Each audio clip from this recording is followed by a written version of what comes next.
is a... Now, I don't know if you guys know what this is behind me, but that's a Russian tank. Russian tank that was taken out.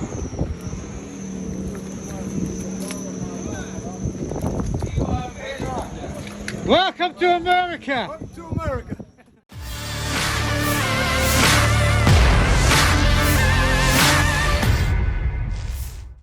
Pasukan relawan Amerika Serikat disebut telah berada di garda terdepan untuk membantu Ukraina melawan pasukan Rusia. Mereka tergabung dalam Legion Internasional yang berisi relawan dari sejumlah negara. Dalam video yang beredar, relawan AS telah terlihat berada di garis depan di Ukraina dengan membawa sejumlah senjata.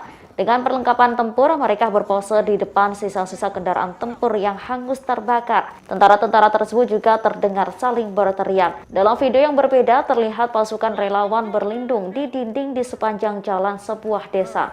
Keberadaan relawan AS di garda terdepan Ukraina menunjukkan jika mereka semakin aktif. Sementara Rusia kembali kehilangan salah seorang jenderalnya di medan perang pada Jumat 25 Mei 2022.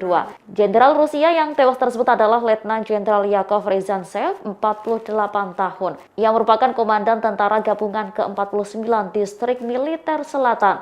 Padahal sebelumnya, Letnan Yakov sempat sesumbar meyakinkan pasukannya jika invasi Rusia hanya terjadi beberapa jam saja. Hal itu dikemukakan Letnan Yakov kepada prajuritnya di hari keempat penugasan mereka dalam invasi Rusia ke Ukraina. Namun hingga saat ini militer Rusia belum mengkonfirmasi kematian Letnan Yakov tersebut.